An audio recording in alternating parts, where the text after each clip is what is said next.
Welcome to भाई की बढ़ाई सब्सक्राइबर, और जिन्होंने नहीं किया वो कर दो।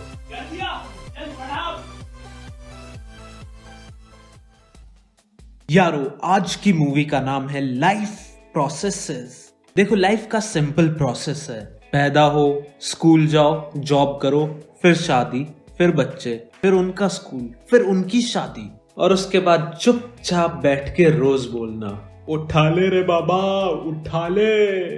लेकिन इस चैप्टर में हम ये सब नहीं सीखेंगे। हम सीखेंगे कि खाना कैसे खाते हैं, हगते कैसे हैं। चलो फिर शुरू करते हैं।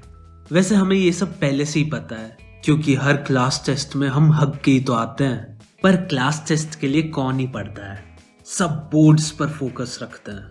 तो यारो, फर्स्ट टॉपिक जो बोर्ड्स में आता है वो है न्यूट्रिशन, यानी खाना। तो दो टाइप के ऑर्गेनिज्म होते हैं। First, autotrophic. ये लोग अपना खाना खुद बनाते हैं, और ये अपना खाना बनाने के लिए मेनली CO2, वाटर और केमिकल्स यूज करते हैं। इसके एग्जाम्पल है ग्रीन प्लांट्स और सल्फर बैक्टीरिया। अब तुम सोच रहे होगे कि तुम भी अपनी मैगी खुद बना लेते हो, बट फिर भी मैंने तुम्हारा नाम ऑटोट्रॉफ में नहीं लिया। तो यार वो इसलिए है क्योंकि तुम हेट्रोट्रॉफ हो, यानी जो दूसरों पर डिपेंड होते हैं फूड के लिए। इन्हें अपना खाना प्लांट्स, एनिमल और डेड डिकेइंग से मिलता है। Example humans, worms, bacteria etcetera. यारो अब थोड़ा डिटेल में जाते हैं कि प्लांट्स को कैसे खाना मिलता है। तो सबको पता ही है कि वो अपना खाना फोटोसिंथेसिस से बनाते हैं, बट अब हम उसकी केमिकल इक्वेशन को देखेंगे, जो है 6CO2 plus 12H2O gives C6H12O6 plus 6O2 plus 6H2O। यारो ये इक्वेशन सिंपल है। पेड़ हवा से CO2 लेते हैं और धरती से पानी और सनलाइट और क्लोरोफिल की मदद से ये रिएक्शन होता है और उन्हें ग्लूकोज मिलता है। फिर प्लांट्स डकार मार के O2 निकाल के बोलते हैं यम्मी। अब एग्जाम में तुम ये प्रोसेस 3 स्टेप में एक्सप्लेन कर सकते हो। First, absorption of light energy by chlorophyll. Second, conversion of light energy to chemical energy and splitting of water molecule into hydrogen and oxygen. Third, reduction of carbon dioxide to carbohydrates. By the way, glucose एक carbohydrate ही है। अब बात करते हैं stomata की।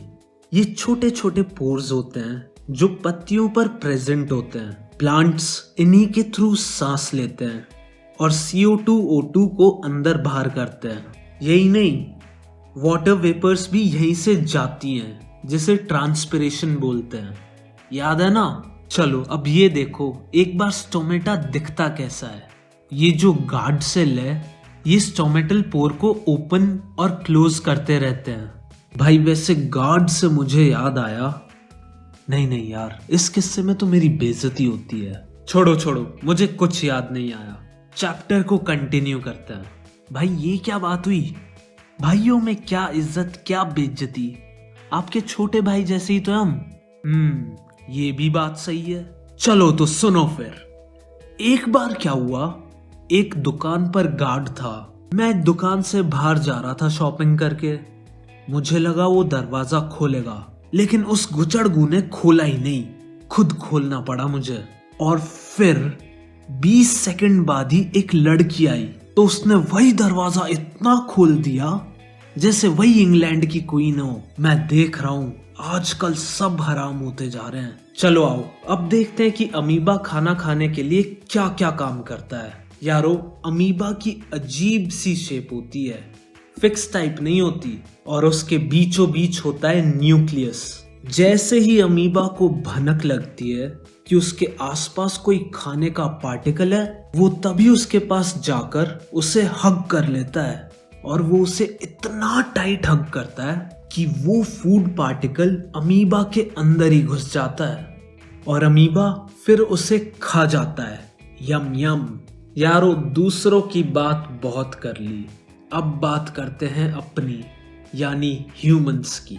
यारो, हमारे शरीर के अंदर एक लंबी ट्यूब है जो हमारे फेस चीक्स के पास से शुरू होती है और एस चीक्स के पास जाकर एंड। इसे एलिमेंटरी कैनल बोलते हैं। खाना इसी ट्यूब से हमारे शरीर में घुसता है और फिर दूसरी तरफ से निकल जाता है। आफ्टर डाइजेशन ऊपर से शुरू करें तो सबसे पहले मुंह आता है, जिसमें दांत होते हैं खाना चबाने के लिए, टंग होती है फूड को टेस्ट करने के लिए और सलाइवा को फूड में मिक्स करने के लिए। सलाइवरी ग्लैंड्स होते हैं सलाइवा प्रोड्यूस करने के लिए। ये स्टार्च को शुगर में कन्वर्ट कर देता है और खाने को गीला गीला भी कर देता है ताकि निगलने में इजी हो। फिर फूड पाइप के थ्रू, जिसे एसोफेगस भी बोलते हैं, हमारा खाना स्टमक में चला जाता है। स्टमक में रिलीज होते हैं गैस्ट्रिक जूस, जो गैस्ट्रिक ग्लैंड निकालता है। इसमें HCl होता है जो बैक्टीरिया को किल करता है और चीजों को एसिडिक बना देता है ताकि डाइजेशन इजी हो। म्यूकस होता है जो स्टमक को HCl से प्रोटेक्ट करता है। पेप्सिन होता है जो प्रोटीन्स को डाइजेस्ट करता है। फिर स्टमक से खाना जाता है स्मॉल इंटेस्टाइन में, और वो भी स्मॉल अमाउंट में जाता है। ये नहीं है कि सारा खाना एक साथ जाता हो। स्मॉल इंटेस्टाइन में लिवर बाइल जूस प्रोड्यूस करता है। पैनक्रियाज पैनक्रियाटिक जूस और इंटेस्टाइनल ग्लैंड्स इंटेस्टाइनल जूसेस बनाते हैं। ये सब क्या क्या डाइजेस्ट करते हैं ये मैं अभी बोर्ड पर लिख देता हूं, तुम इसे अच्छे से याद कर लेना। स्मॉल इंटेस्टाइन में डाइजेशन का प्रोसेस कंप्लीट हो जाता है। स्मॉल इंटेस्टाइन के अंदर विली होती हैं जो अजीब सी फिंगर्स जैसी दिखती हैं।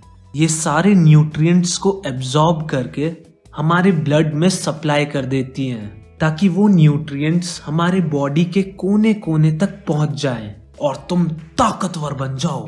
तो लार्ज इंटेस्टाइन तक आते आते सब टट्टी बन जाता है। लार्ज इंटेस्टाइन बचा हुआ पानी भी एब्जॉर्ब कर लेती है। फिर तुम्हारे पिछवाड़े से बचा हुआ सॉलिड माल सारा बाहर निकल जाता है। अब बस एक डिफरेंस याद रखना, हर्बीवोरस की इंटेस्टाइन लॉन्गर होती है क्योंकि उन्हें सेल्यूलोज डाइजेस्ट करने होते हैं। बेसिकली घास वगैरह को डाइजेस्ट करने में टाइम लगता है, तो इसीलिए उनकी इंटेस्टाइन लंबी होती है। कार्निवोर्स मीट खाते हैं, वो इजी होता है डाइजेस्ट करने में, तो कार्निवोर्स की इंटेस्टाइन छोटी होती है। यारो इतनी खाने की बात करके मुझे भी भूख लगाई है, तो मैं चला थोड़ी पेट पूजा करने। मिलते हैं अगले एपिसोड में। और जिन्होंने चीट शीट नहीं ली अभी तक वो ले लो, पक्का बोर्ड्स में टॉप मारोगे।